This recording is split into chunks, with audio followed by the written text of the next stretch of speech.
الحمد لله رب العالمين، والصلاة والسلام على سيد الأنبياء والمرسلين وعلى من تبعهم بإحسان إلى يوم الدين.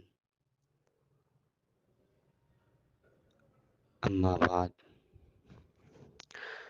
أعوذ بالله من الشيطان الرجيم. بسم الله الرحمن الرحيم.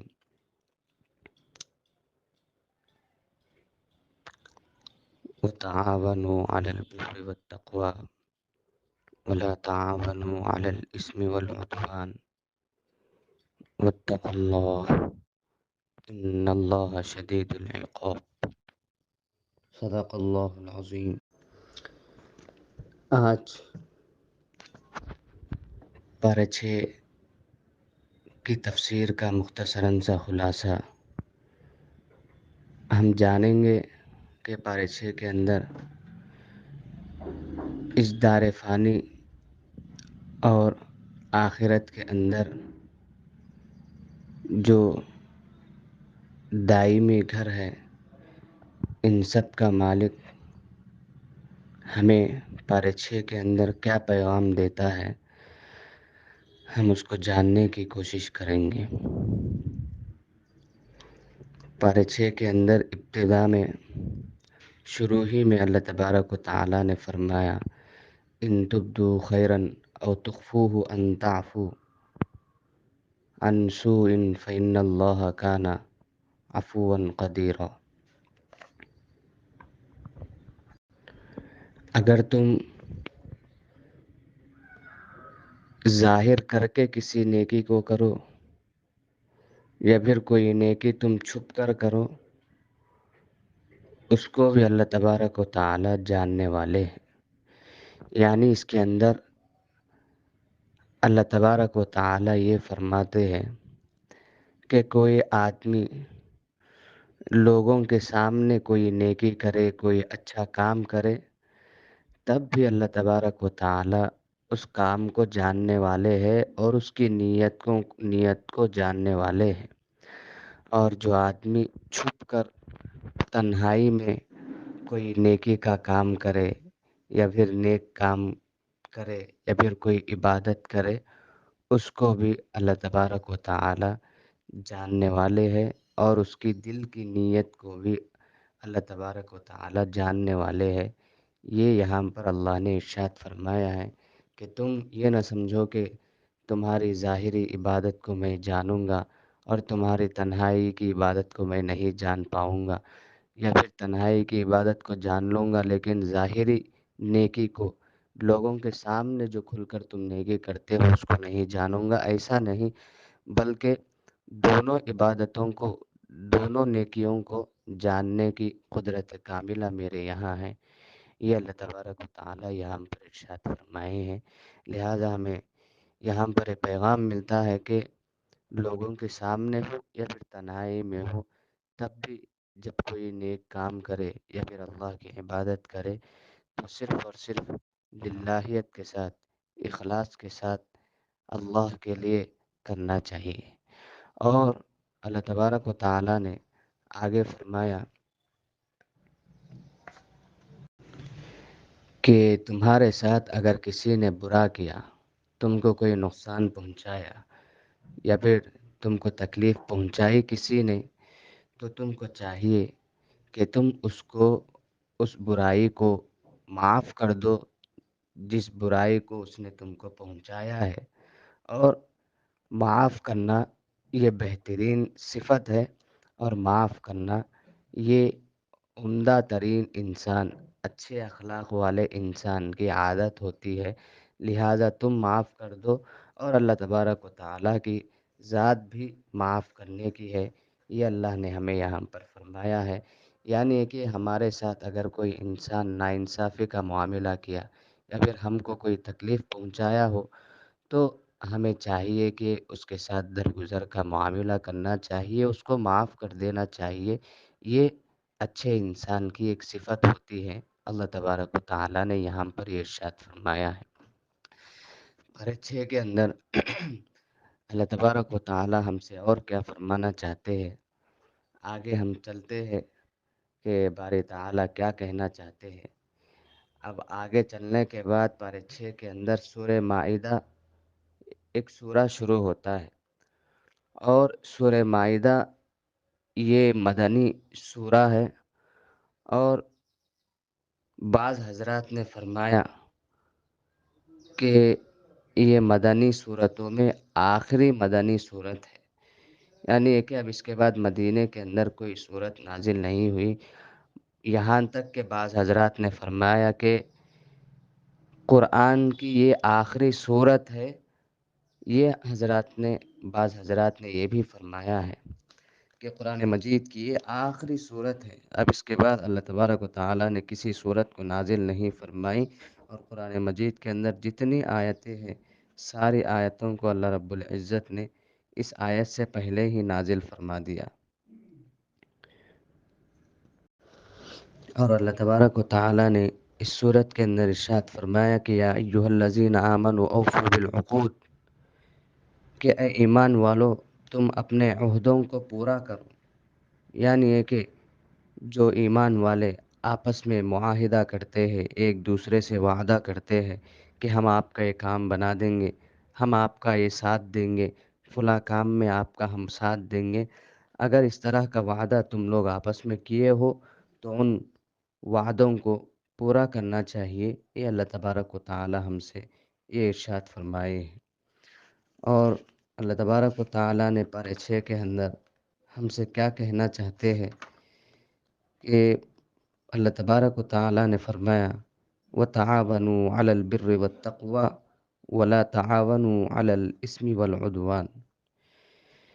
کہ دنیا کے اندر اللہ تبارک و تعالی نے ایسا نظام اس دنیا کا بنایا ہے کہ دنیا کا نظام انسان آپس میں ایک دوسرے کی مدد کرنے پر ہی اس دنیا کا نظام چلے گا، اور اس دنیا کا نظام بھی انسان کے ایک دوسرے کے محتاج ہونے پر ہی ہے۔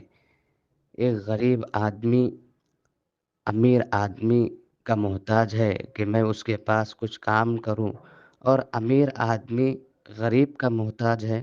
کہ وہ آدمی میرے پاس کام کرے۔ اور اسی طرح سے دنیا کے اندر ہم دیکھتے ہیں کہ کوئی آدمی گھر بنانے کے لیے لوہا، اور اسی طرح سے اینٹ، اور اسی طرح سے دوسرے چیزوں کا محتاج ہوتا ہے، اور جس آدمی کے پاس اینٹ بیچی جاتی ہو، جس آدمی کے پاس لوہا ہو، وہ آدمی بھی خریدنے والے کا محتاج ہوتا ہے۔ ٹھیک اللہ تبارک و تعالیٰ نے دنیا کا نظام بھی یوں ہی بنایا ہے کہ ایک انسان دوسرے انسان کا محتاج ہے، پیدا ہونے سے لے کر مرنے تک،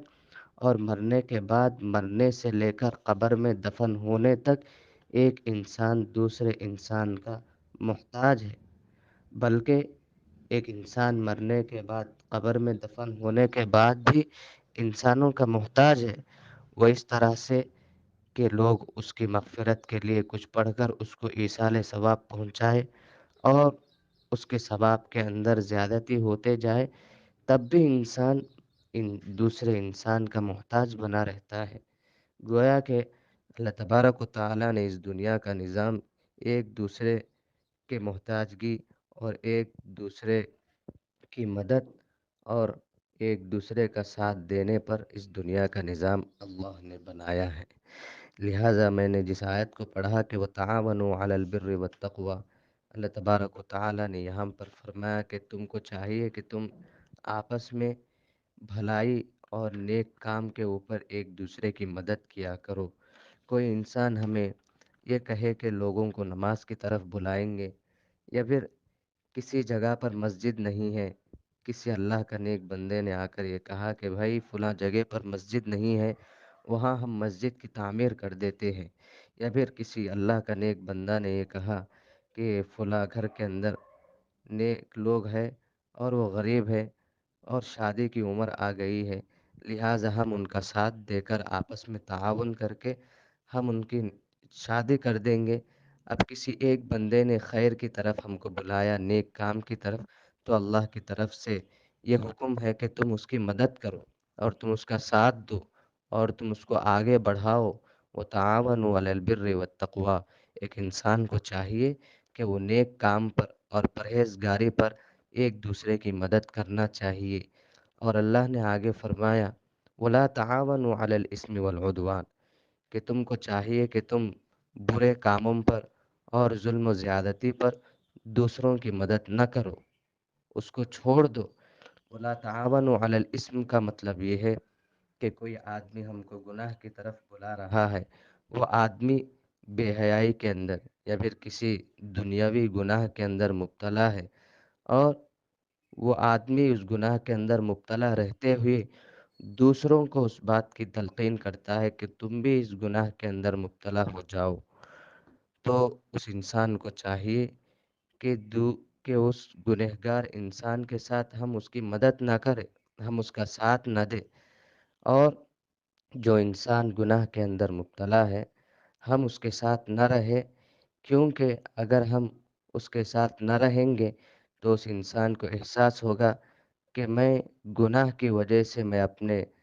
قریبی افراد سے دور ہوتے جا رہا ہوں۔ یہ احساس پیدا ہونے کے بعد وہ انسان اس گناہ سے اپنے آپ کو دور رکھے گا۔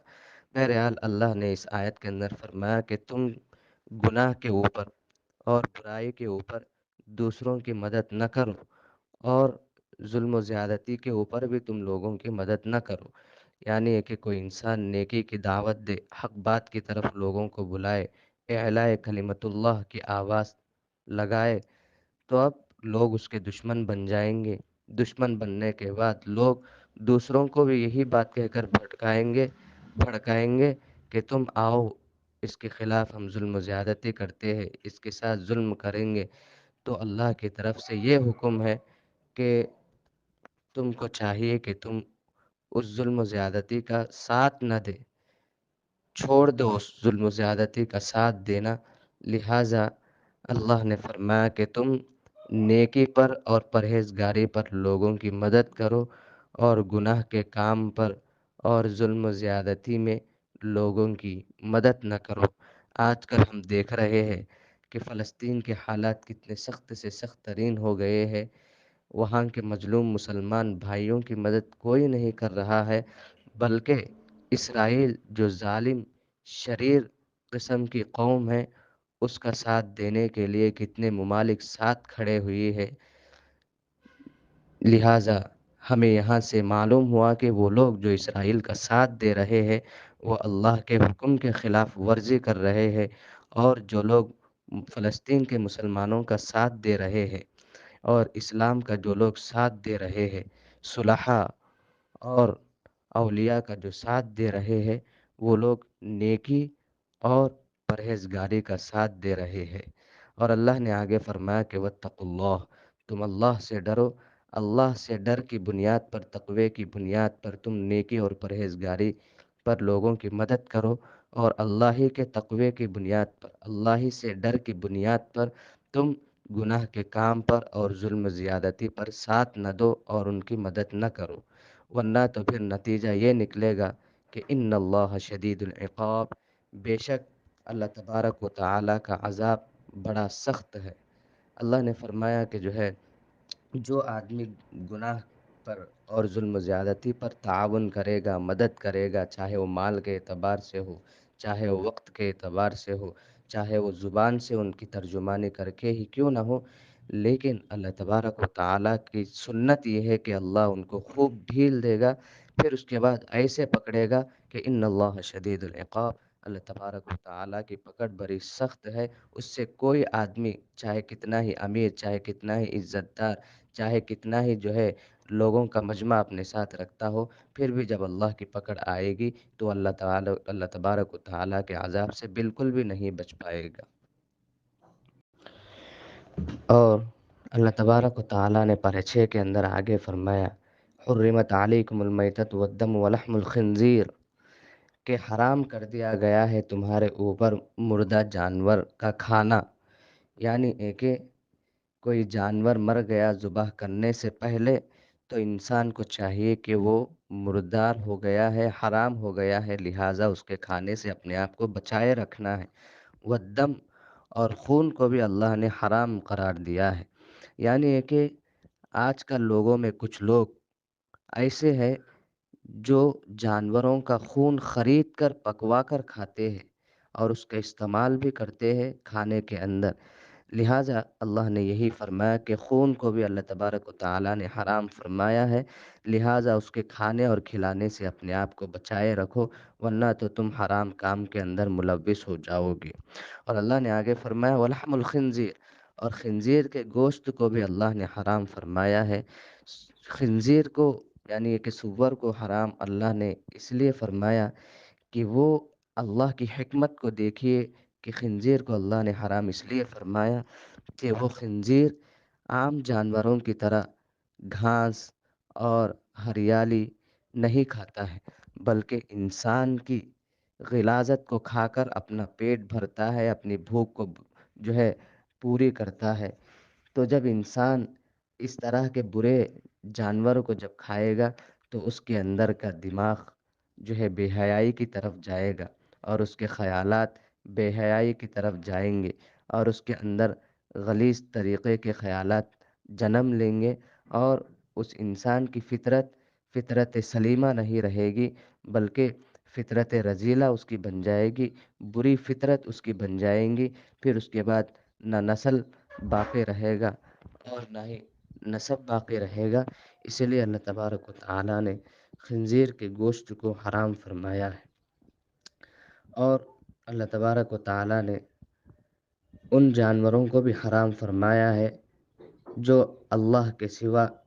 کسی اور کے نام پر ذبح کیے جاتے ہو، ایسے جانوروں کے کھانے کو بھی اللہ نے حرام فرمایا ہے۔ جیسا کہ آج کل ہم دیکھتے ہیں کہ اللہ کے نام کے علاوہ کچھ لوگ غیر اللہ کے نام پر جانوروں کو ذبح کرتے ہیں، لہذا ایسے جانوروں کا کھانا اللہ نے حرام فرمایا ہے۔ اور آگے اللہ تبارک و تعالیٰ نے اس آیت کے اندر فرمایا والمنخنقہ، جو جانور گلا گھونٹنے کی وجہ سے مر گیا ہو وہ جانور بھی حرام ہے۔ جیسا کہ مرغ ہے یا پھر کوئی جانور ہے چھوٹا سا، ہمارے ہاتھ کے گھونٹنے کی وجہ سے، ہمارے اپنے ہاتھ سے اس کے گلا دبانے کی وجہ سے جانور مر گیا، تو اب اللہ کی طرف سے یہ حکم ہے کہ اس جانور کو نہ کھانا ہے، بلکہ وہ جانور تمہارے لیے حرام ہو گیا ہے۔ اور آگے فرمایا والموقوذہ، یا جو جانور چوٹ لگنے کی وجہ سے، جس جانور کو چوٹ لگ گئی ہو اور مر گیا ہو، وہ جانور بھی تمہارے لیے حرام کر دیا گیا ہے۔ اور فرمایا والمتردیہ، اور جو جانور کسی اوپر سے، یعنی ہے کہ کوئی جانور لمبی عمارت سے گر کر مر گیا ہو، یا پھر راستے میں جاتے جاتے کنویں کے اندر گر گیا اور مر گیا ہو، تو ایسا جانور بھی تمہارے لیے کھانا حرام کر دیا گیا ہے۔ اور آگے فرمایا کہ والنطیحہ، آپس میں جانور لڑنے لگے، جس طرح سے آج کل ہم دیہاتوں میں دیکھنے لگتے ہیں کہ گایوں کو بیلوں کو آپس میں لڑایا جاتا ہے، اور آپس میں وہ سینگ سے مار کر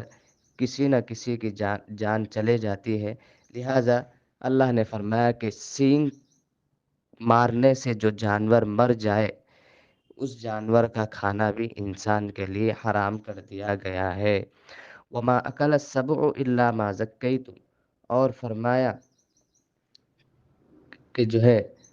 جو جانور چوٹ لگنے کی وجہ سے مر رہا ہے یا پھر سینگ لگنے کی وجہ سے مرنے کے قریب آ گیا ہے،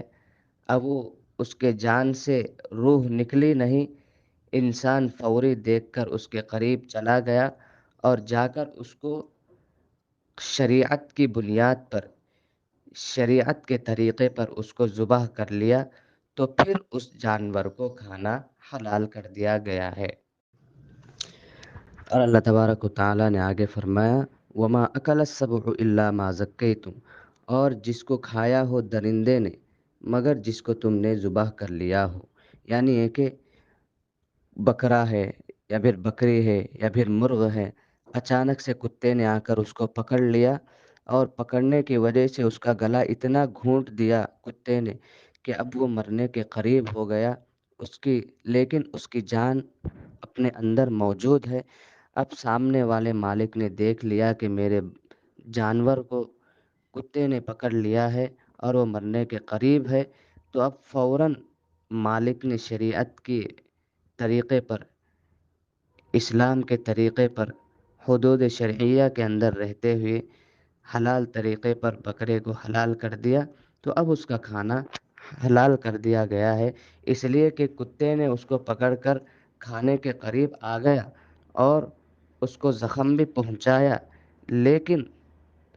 اس کے جسم سے جان نہیں نکلی، اور مالک نے دیکھ لیا، دیکھنے کے بعد جو ہے شریعت کے طریقے پر اس کو حلال کیا، تو اس جانور کا کھانا حلال ہے۔ لیکن کتے نے پکڑ لیا اور بکرا نے جو ہے اپنا جان لٹوا دیا، تو پھر اللہ تبارک و تعالیٰ کی طرف سے یہ حکم ہے کہ جو ہے اس جانور کو نہ کھایا جائے، اس لیے کہ ذبح کرنے سے پہلے موذی جانور کے پکڑنے کی وجہ سے اور اس کے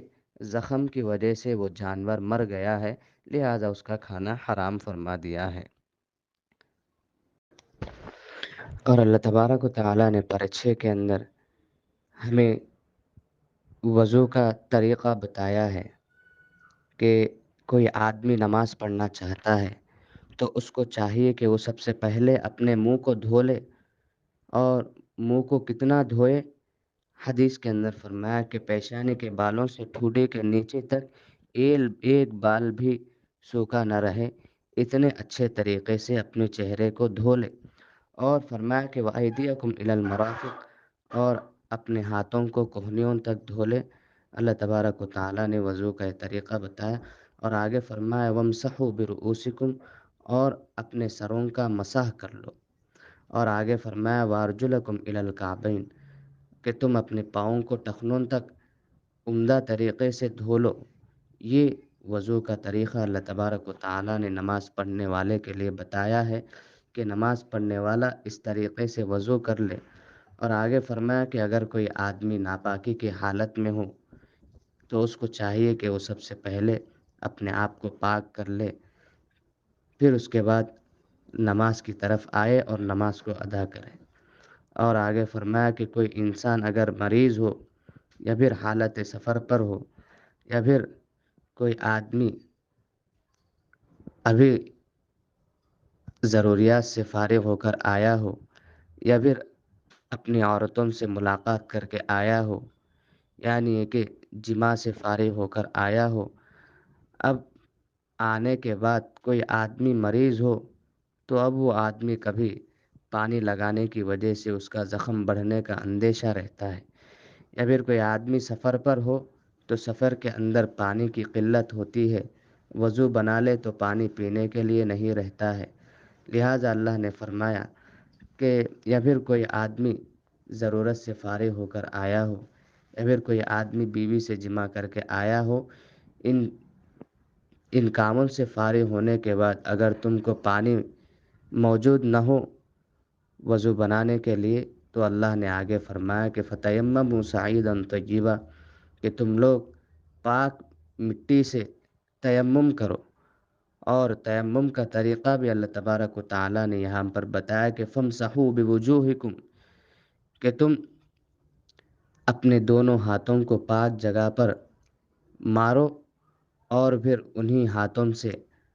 اپنے منہ کو مل لو، اور آگے فرمایا کہ پھر سے اپنے ہاتھوں کو پاک جگہ پر مارو، وَأَيْدِيَكُمْ مِنْ، کہ پھر اپنے ہاتھوں کو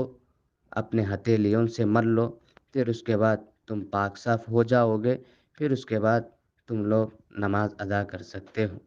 لیکن یہاں پر ایک سمجھنے کی بات یہ ہے کہ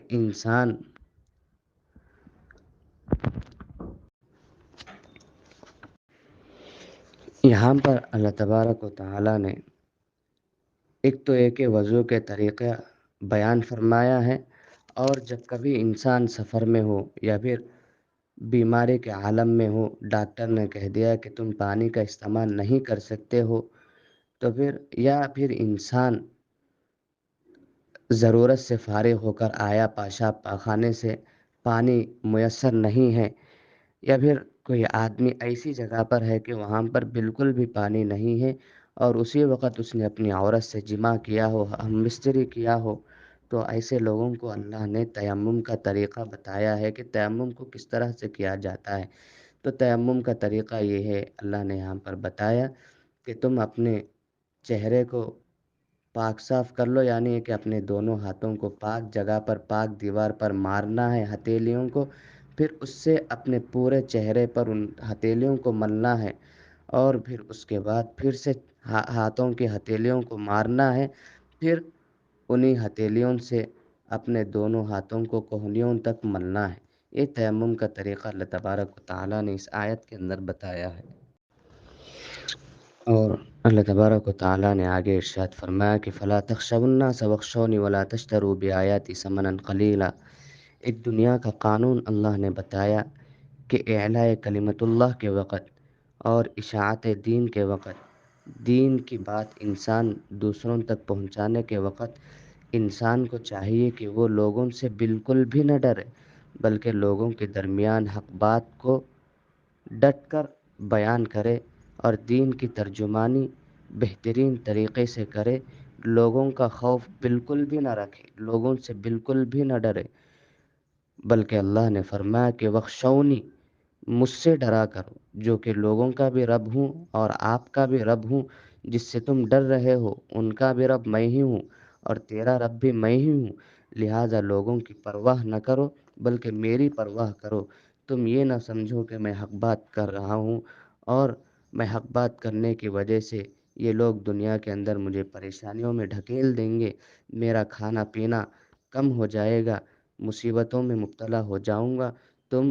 اس کی بالکل بھی فکر نہ کرو، بلکہ تم کو چاہیے کہ تم مجھ سے ڈرتے ہوئے لوگوں کے سامنے حق بیانی کھل کر کرو، جس کو اللہ نے بیان فرمایا ہے ٹھیک ٹھیک اسی شریعت کو لوگوں کے سامنے بیان کرو، یہ اللہ نے فرمایا ہے۔ لہٰذا ہمیں معلوم ہوا کہ جب بھی دین کی کوئی بات ہو یا پھر جب بھی کوئی سچ بات ہو تو لوگوں کے سامنے بغیر ڈرے کے، بلا جھجک کے اس کو بیان کر دینا چاہیے، بلکہ اللہ سے ڈرنا چاہیے، انسانوں سے بالکل بھی نہیں ڈرنا چاہیے۔ اور اللہ تبارک و تعالیٰ نے آگے ایک قانون ہمیں بتایا کہ دنیا کے اندر لوگ کبھی کبھار ایک دوسرے کے اوپر حملہ کرنے کی وجہ سے لوگ ایک دوسرے کی جان لے لیتے ہیں، یا پھر لڑنے کے درمیان کسی کی آنکھ پھوڑ دی جاتی ہے، کسی کا کان کٹ جاتا ہے،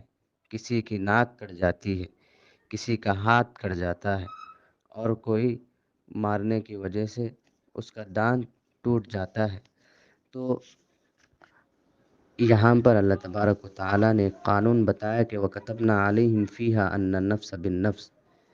کہ ہم نے ایک قانون لاگو کر دیا ہے کہ تم آپس میں ایک دوسرے کو مارنے کی وجہ سے اگر کوئی انسان کسی کی جان لے لے تو اللہ نے یہ فیصلہ بتایا کہ جس نے جان لیا ہے، مقتولین یعنی جس کو مار دیا گیا ہے، ان کے اولیاء کو چاہیے، ان کے رشتہ داروں کو، ان کے گھر والوں کو چاہیے کہ جس نے مارا ہے اس قاتل کی سزا بھی یہی ہے کہ اس کو بھی قتل کر دیا جائے، اس کو بھی مار دیا جائے۔ اور آگے اللہ نے فرمایا کہ والعین بالعین، اور اگر کسی نے آنکھ پھوڑ دی تو اس کا بدلہ بھی یہی ہے کہ پھوڑنے والے کی بھی آنکھ پھوڑ دی جائے، اور کسی نے دشمنی میں ہمارے ناک کاٹ دی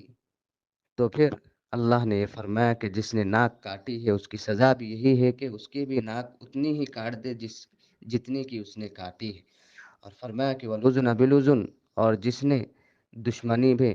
یا پھر لڑنے جھگڑنے میں جس نے کان کاٹ دیا ہے اس کی سزا بھی یہی ہے کہ بدلے میں اس کا بھی کان کاٹ دیا جائے۔ اور جس نے ہمارے دانت پھوڑ دیے ہیں، اللہ نے فرمایا کہ دانت پھوڑنے کے بدلے، دانت توڑنے کے بدلے اس کے بھی دانت توڑ دیے جائے۔ یہ اللہ تبارک و تعالیٰ نے فرمایا والجروح قصاص، اور لوگ جتنا زخم ہمیں پہنچائے ہیں بدلہ بھی یہی ہے کہ اتنا ہی برابر اتنا ہی ان کو زخم پہنچایا جائے، یہ اللہ تبارک و تعالیٰ نے بیان فرمایا ہے۔ تو ہمیں یہاں پر معلوم ہوا کہ جتنی تکلیف ہمیں لوگ پہنچائے اتنی ہی تکلیف، یعنی ہے کہ کسی نے ہم کو ایک انگلی کے برابر زخم دیا ہے جسم پر، تو اللہ نے فرمایا کہ تم بھی ان کو اتنا ہی زخم دو، اتنا ہی نقصان پہنچاؤ۔ اگر تمہاری ایک آنکھ کسی نے پھوڑ دی تو تم کو بھی چاہیے کہ تم بھی اس کی ایک ہی آنکھ پھوڑ دو، بدلے میں دونوں آنکھ پھوڑ کر زیادتی نہ کرو۔ اگر کسی نے تمہارے رشتہ داروں میں سے کسی کو مار دیا تو تم کو چاہیے کہ تم بھی اسی آدمی کو مار دے جس نے قتل کیا ہے، بدلے میں آ کر، جوش میں آ کر اس کے دوسرے رشتہ داروں سے بدلہ نہ لے۔ یہ اللہ تبارک و تعالیٰ نے یہاں پر قانون بتایا ہے، اور آگے فرمایا کہ فمن تصدق به فهو کفارۃ اللہ، اگر تم نے معاف کر دیا آنکھ پھوڑنے والے کو، جان لینے والے کو اور ناک کاٹنے والے کو، اگر تم نے معاف کر دیا تو یہ بہترین معافی ہے، اور تمہارے لیے اللہ تبارک و تعالیٰ کے یہاں بہترین ثواب ہے۔ یہاں پر اللہ تبارک و تعالیٰ کی طرف سے یہ پیغام ہمیں ملا ہے، اور اللہ تبارک و تعالیٰ نے نبی کریم صلی اللہ علیہ وسلم کی طرف یہ وحی نازل فرمائے کہ وَأَنِحْكُمْ بَيْنَهُمْ بِمَا أَنزَلَ اللَّهُ وَلَا تَتَّبِعْ أَهْوَاهُمْ، کہ جو ہے اے اللہ کے نبی، جب تم ان لوگوں کے درمیان فیصلہ کرنے کے لیے جاؤ تو تم کو چاہیے کہ تم انصاف کے ساتھ فیصلہ کرو، ان کے دین کے مطابق تم فیصلہ نہ کرو، بلکہ تم اپنے دین کے مطابق اپنی شریعت کے بنیاد پر ان کے درمیان فیصلے کی بات کہو۔ اور فرمایا کہ ولا تتبع اہواہم، ان کے خیالات کی اور ان کے دین کی اور ان کے دل کے خواہشات کی بالکل بھی فکر نہ کرو، بلکہ ٹھیک ٹھیک انصاف کی بات، شریعت کی بات ان کے سامنے رکھ دو۔ اور آگے فرمایا کہ وَاحْذَرْهُمْ، اور تم ان کے چالاکیوں سے اپنے آپ کو بچائے رکھو، اس لیے کہ جب تم ان کے سامنے حق بیانی کرنے لگو گے، شریعت کو کھول کھول کر جب پیش کرو گے، تو وہ لوگ تم کو بہکائیں گے، اپنے دین کی باتیں تمہارے سامنے کہہ کر، یا پھر تمہیں مال کی لالچ دے کر تمہیں آزمائیں گے، یا پھر تمہیں نقصان پہنچا کر تم کو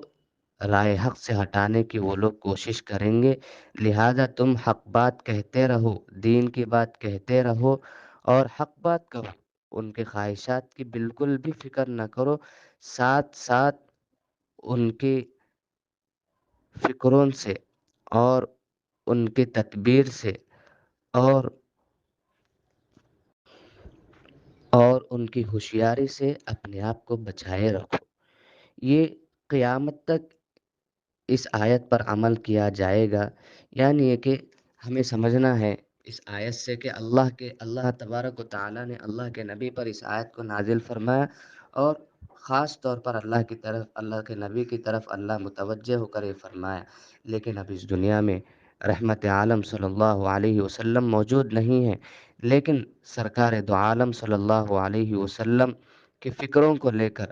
آپ کی وراثت کو لے کر جو لوگ آگے بڑھیں گے، ان کے لیے بھی یہی پیغام ہے کہ تم کو چاہیے کہ تم لوگ دین کی بات اللہ نے جو بیان کی ہے اسی کو بیان کرو، اور ڈٹ کر بیان کرو، حق بات لوگوں کے سامنے کھل کر بیان کرو،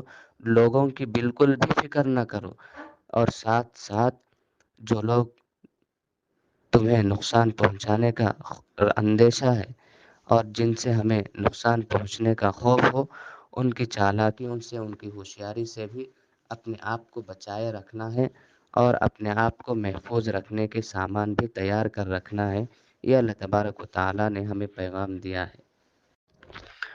اور اللہ تبارک و تعالیٰ نے پارہ 6 کے اندر حضرت آدم علیہ الصلاۃ والسلام کی اولاد کا ذکر فرمایا ہے، آپ کے 2 بیٹوں کا ذکر فرمایا ہے، حابیل اور قابیل کا۔ وَاتْلُ عَلَيْهِمْ نَبَأَ ابْنَيْ آدَمَ بِالْحَقِّ، اے نبی آپ حضرت آدم علیہ السلام کے دونوں بیٹوں کا ذکر فرمائیے۔ اذ قربا قربانا فتقبل من احدهما ولم يتقبل من الآخر، کہ سب سے پہلے ہمیں سمجھنا ہے کہ اللہ تبارک و تعالیٰ نے حضرت آدم علیہ السلام کے دونوں بیٹوں کا ذکر یہاں پر کیوں فرمایا ہے، اور ان کا پس منظر کیا ہے، اس کو سمجھنا ہے کہ ان کا بیک گراؤنڈ کیا ہے، اس کو جاننا ہے۔ دیکھیے، حضرت آدم علیہ السلام کے زمانے میں حضرت آدم پہلے انسان تھے اس دنیا کے، اور آپ کی بیوی اس دنیا کی دوسری انسانوں کا ایک جز تھی، اور حضرت آدم اور حضرت حوا کا دونوں کا آپس میں نکاح ہو گیا۔ اب حضرت آدم علیہ السلام حضرت حوا علیہ السلام دونوں سے نسل پھیلی۔ جب کبھی بھی حضرت حوا حاملہ ہوتی تو ان کے حمل سے ایک بچی اور ایک بچہ پیدا ہوتا تھا۔ پھر جب دوسرے وقت حاملہ ہوتی تو اس وقت بھی ایک بچی اور ایک بچہ پیدا ہوتا تھا، اور اللہ تبارک و تعالی نے اس وقت حضرت آدم ہی اس دنیا میں تھے، کوئی دوسرے لوگ اس دنیا میں نہیں تھے۔ لہٰذا نسل کو بڑھانے کے لیے اللہ تبارک و تعالی نے شریعت آدم پر یہ حکم فرمایا کہ جس حمل میں جو بچہ پیدا ہوا ہو اور دوسرے حمل میں جو بچی پیدا ہوئی ہو، ان دونوں کا نکاح آپس میں کرا دو، اور اس طرح کا نکاح کرنا حلال ہے۔ اور پہلے حمل میں جو بچی پیدا ہوئی ہے اور دوسرے حمل میں جو بچہ پیدا ہوا ہے، ان دونوں کا آپس میں نکاح کرا دو، یہ نکاح کا طریقہ جائز ہے، اللہ نے فرمایا۔ لیکن حابیل کے ساتھ ایک بہن پیدا ہوئی اور قابیل کے ساتھ ایک بہن پیدا ہوئی، تو اب کرنا یہ تھا کہ حضرت آدم نے کہا کہ قابیل کی جو بہن ہے حابیل سے اس کا نکاح کرا دوں گا، اور حابیل کی جو بہن ہے قابیل سے اس کا نکاح کرا دوں گا۔ لیکن قابیل کی بہن بڑی خوبصورت تھی۔ قابیل یہ سوچتا تھا کہ میں حابیل کی بہن سے کیوں نکاح کروں، اس لیے کہ وہ زیادہ خوبصورت نہیں ہے، میری بہن زیادہ خوبصورت ہے، لہٰذا میں اپنی سگی بہن سے نکاح کروں گا۔ حضرت آدم نے کہا کہ ٹھیک ہے، تم دونوں اللہ کے یہاں قربانی کرو، جس کی قربانی کو اللہ قبول فرمائیں گے وہی آدمی حق پر ہے۔ لہٰذا حابیل اور قابیل دونوں ایک پہاڑ کی طرف گئے قربانی کا سامان لے کر۔ دونوں نے قربانی کا سامان پہاڑ کے اوپر رکھ کر وہ دونوں نیچے آ گئے۔ پھر اچانک اللہ تبارک و تعالیٰ کی طرف سے آگ آئی اور حابیل کے سامان کو، قربانی کے سامان کو آگ جلا دی اور چلے گئی، لیکن قابیل کے سامان کو آگ جلائی نہیں۔ اور اس وقت قربانی قبول ہوئی یا نہ ہوئی، یہ جاننے کے لیے یہ تھا کہ جس کی قربانی قبول ہوتی تھی اس کی قربانی کو آسمان سے ایک آگ آتی اور اس کو جلا کر راکھ کر کے چلے جاتی تھی، تو یہ قربانی اللہ کے پاس قبول ہو گئی، اس کی علامت تھی۔ اور جس کی قربانی آسمان سے آگ آ کر نہیں جلاتی تھی، یہ سمجھا جاتا تھا کہ اس کی قربانی قبول نہیں ہوئی۔ تو لہٰذا اس وقت حابیل کی قربانی کو آگ آئی اور جلا کر چلے گئی، لیکن قابیل کا سامان ویسا ہی رہا۔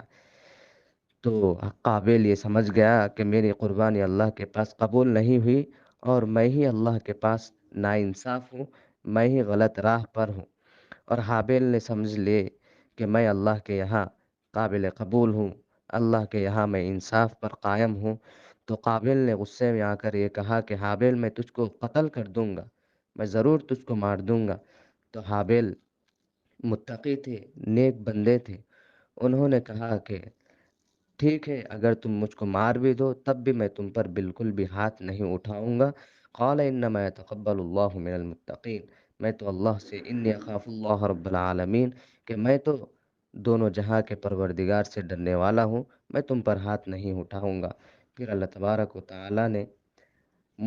حضرت حابیل کی قربانی کو قبول فرما لی۔ پھر اس کے بعد قابیل نے حابیل کو قتل کر دیا۔ اب قتل کرنے کے بعد پریشان تھا کہ میں اپنی بھائی حابیل کے جسم کو کیسے اور کہاں پر چھپاؤں، اس کو کہاں پر کیسے محفوظ کروں کہ لوگ اس کو دیکھ نہ پائے۔ تو بڑا پریشان تھا، پھر فبعث اللہ غرابا یبحث فی الارض لیریہ کیف یواری سوءۃ اخیہ، کہ اللہ تبارک و تعالیٰ اس کو اس پریشانی کے عالم میں دیکھ کر اللہ نے ایک کوے کو بھیجا، اور وہ کوہ اس کے قریب میں آ کر زمین کو کھودنے لگا اپنی چونچ کے ذریعے سے۔ قابیل نے یہ دیکھ کر کہا، قال یا ویلتى اعجزت ان اکون مثل هذا الغراب فاواری سوءۃ اخی، کہ مجھ پر ہائے افسوس ہے کہ میں اس کوے کے لائق بھی نہیں بن سکا کہ میں اپنے بھائی کے مردار جسم کو کیسے چھپاؤں، یہ بھی سوچ نہیں پایا کہ میں اس کوے سے اتنا گرا ہوا ہوں کہ میں اس کوے کے قابل بھی نہیں بن پایا۔ پھر اس کے بعد کوے کے اس کھودنے کو دیکھ کر قابیل نے اپنے بھائی کو دفنانے کے لیے قبر کھودا اور اپنے بھائی کو وہاں پر دفن کر دیا۔ اب پھر اس کے بعد فَأَصْبَحَ مِنَ النَّادِمِينَ، وہ سوائے ندامت کے اور کچھ حاصل نہیں کر پایا۔ اس نے یہی افسوس کیا کہ ہائے میں اس طرح سے نہ کرتا، میں اپنے بھائی کا قتل نہ کرتا، میں نے جلد بازی میں آ کر اپنے بھائی کا قتل کر دیا۔ یہی سوچنے پر وہ مجبور ہو گیا اور اس کے سوا اس کو کچھ ہاتھ نہیں آیا۔ اور پھر اس کے بعد اللہ تبارک و تعالیٰ نے ہم کو اس واقعے سے یہ بتانا چاہتے ہیں کہ انسان دنیا کی محبت میں آ کر شریعت سے روگردانی نہ کرے، شریعت کے حدود کو پار نہ کرے، بلکہ دنیا کی محبت کو شریعت کے حدود کے اندر رہ کر حاصل کرے۔ ورنہ تو انسان اگر دنیا کی محبت کی گہرائی میں چلے جائے گا تو انسان خسارے کے اندر چلا جائے گا۔ حب الدنیا یعمی و یسمی، اللہ کے نبی نے فرمایا کہ کسی چیز کی محبت انسان کو اندھا اور بہرا کر دیتی ہے۔ انسان کو عشق کی بیماری اگر لگ جائے تو اس کو سمجھانے والے بھی برے نظر آتے ہیں اور اس کو کوئی بات اس کے پلے نہیں پڑتی، یہ اللہ کے نبی صلی اللہ علیہ وسلم نے فرمایا۔ قابیل یہ خوبصورتی کے اندر مر مٹنے والا تھا، لہٰذا ایسے جو ہے وہ گمراہی کی طرف گیا کہ اپنے بھائی کا قتل بھی کر دیا، اور اللہ کے نبی نے یہاں تک ارشاد فرمایا کہ دنیا کا سب سے پہلا قتل ہے، اور فرمایا کہ قیامت تک جو لوگ کسی کا قتل کریں گے اس قتل کا ایک گناہ کا ایک حصہ قابیل کو بھی ملے گا۔ یعنی کہ اس سے ہمیں معلوم ہوا کہ اگر ہم نیکی کا راستہ اگر ہم پیدا کر دیں اور ہمارے نیکی کو دیکھ کر دوسرے لوگ بھی اچھا کام کرنے لگے تو اس اچھائی کا ثواب کا ایک حصہ نیکی کی بنیاد رکھنے والے کو بھی ملے گا، اور جس نے کسی برائی کا ایجاد کیا، برے کام کو پیدا کیا، تو اس برائی کو کرنے والوں میں سے گناہ کا ایک حصہ اس برائی کو پیدا کرنے والے کو بھی ملے گا۔ ٹھیک اسی طرح سے قابیل کو بھی قیامت تک جتنے قتل ہوں گے ان قتلوں کا ایک گناہ کا حصہ قابیل کے نام بھی لکھا جائے گا اور اس کو بھی سزا دی جائے گی۔ اور اس واقعے سے ہمیں معلوم ہوا کہ ایک تو یہ کہ ہر محبت شریعت کے حدود میں رہ کر کرنا چاہیے، اور دوسری چیز ہمیں یہاں سے معلوم ہوئی کہ جو آدمی جتنا اللہ سے ڈرتا ہے اسی انسان کے اعمال اللہ کے یہاں قابل قبول ہوتے ہیں۔ قال انما يتقبل اللہ من المتقین، اللہ نے فرمایا کہ اللہ تبارک و تعالی متقیوں کے اعمال کو قبول فرما لیتے ہیں۔ حابیل اللہ سے ڈرنے والے تھے، اسی لیے اللہ تبارک و تعالی نے آپ کی قربانی کو قبول فرما لیا۔ قابیل کے اندر اللہ کا ڈر تقوی نہیں تھا، لہٰذا اس کی قربانی کو اللہ نے قبول نہیں فرمایا۔ لہٰذا یہاں سے ہم کو یہ پتہ چلا کہ ہم تھوڑی ہی عبادت کیوں نہ کریں، تھوڑی ہی ہم لوگوں کی مدد کیوں نہ کریں، لیکن تقوی کے ساتھ، اخلاص کے ساتھ کرنا چاہیے، پھر اللہ تبارک و تعالیٰ کے یہاں وہ ضرور قبول ہوگی۔ ہم نے پہاڑ کے برابر اگر کوئی عبادت کر لیے لیکن دلوں کے اندر تقوی نام کی کوئی چیز نہیں ہے تو پھر اللہ تبارک و تعالیٰ کے یہاں وہ قابل قبول نہیں ہے۔ اور اس واقعے سے ہمیں یہ بھی پتہ چلا کہ جو ہے بڑوں نے جس چیز کا مشورہ دیا ہو اس کے اوپر عمل کرنے سے انسان کی خیر خواہی ہے، ورنہ تو انسان سراسر بربادی کے دہانے پر جا پہنچے گا۔ اس واقعے سے ہمیں یہ بھی پتہ چلا ہے۔ اور اللہ تبارک و تعالیٰ نے پارے 6 کے اندر وَكَتَبْنَا عَلَيْهِمْ جس کو میں نے بتایا کہ جو ہے جان لیا تو اس کی کیا سزا ہوگی بدلے میں، کسی نے آنکھ پھوڑ دی تو بدلے میں اس کی کیا سزا ہوگی، ٹھیک اسی طرح سے اللہ نے دنیا کا ایک قانون ہمیں بتایا کہ وَالسَّارِقُ وَالسَّارِقَةُ فَاقْطَعُوا أَيْدِيَهُمَا جَزَاءً بِمَا كَسَبَا نَكَالًا مِّنَ اللَّهِ کہ دنیا کے اندر جو لوگ چوری کرتے ہیں، چاہے وہ مرد ہو یا عورت ہو، تم کو چاہیے کہ اس کے ہاتھ کاٹ دیے جائے۔ سب سے پہلے ہمیں یہ سمجھنا ہے کہ چوری کی تعریف کیا ہے، اس کو سمجھنا ہے، اور کون سا مال لینے سے انسان کے اوپر یہ حکم جاری ہوتا ہے۔ تو فرمایا کہ کوئی شخص کسی دوسرے کا مال کسی محفوظ جگہ سے بغیر اس کی اجازت کے چھپ کر لے لے، اس کو چوری کرنا کہتے ہیں، اور یہی چوری کی شرعی تعریف ہے۔ اور فرمایا کہ شریعت کے اندر چوری کی یہ تعریف ہونے کے بعد فرمایا کہ ایک مرد ہو یا پھر ایک عورت ہو، جب وہ لوگ چوری کرے تو کتنے مال پر ان کو شریعت کی یہ سزا دی جائے گی۔ تو فرمایا کہ کسی نے چوری کر لیا اور وہ مال 10 درہم کے برابر ہو تو اس کا ہاتھ کاٹ دیا جائے گا۔ 10 درہم کا مطلب 30 گرام 618 ملی گرام چاندی کے برابر اگر وہ مال ہو تو پھر اس عورت یا پھر اس مرد کے ہاتھ گٹوں تک کاٹ دیے جائیں گے۔ یعنی یہ کہ چوری کرنے کے بعد اگر وہ مال 10 درہم کے برابر ہو، 10 درہم یعنی 30 گرام 618 ملی گرام چاندی کے برابر ہو تو سیدھا ہاتھ گٹھے کے برابر کاٹ دیا جائے گا۔ اب پھر اس کے بعد بھی وہ آدمی یا پھر عورت پھر سے چوری کرے اور وہ مال 10 درہم کے برابر ہو تو پھر اس کا بایاں پیر کاٹ دیا جائے گا۔ اب پھر اس کے بعد بھی وہ عورت یا پھر مرد چوری سے باز نہ آئے، پھر سے وہ لوگ چوری کرنے لگے، تو ایسے لوگوں کے بارے میں شریعت نے کہا کہ ان کو اب قید و بند کے اندر بند کر دیا جائے گا، ان کو قید کر لیا جائے گا، ان کو جیل خانے کے اندر بند کر دیا جائے گا۔ شریعت نے یہ سزا یہاں پر بتائی ہے۔ پارے 6 کے اندر ہم کو آج کئی سبق اور کئی پیغامات ملے اللہ تبارک و تعالیٰ کی طرف سے، ہمیں اس کو سمجھنے کی ہے کہ پارے 6 کے اندر عبرت کے لیے بھی کچھ آموز سبق بیان کیے گئے اور کچھ پیغامات ہماری رہبری کے لیے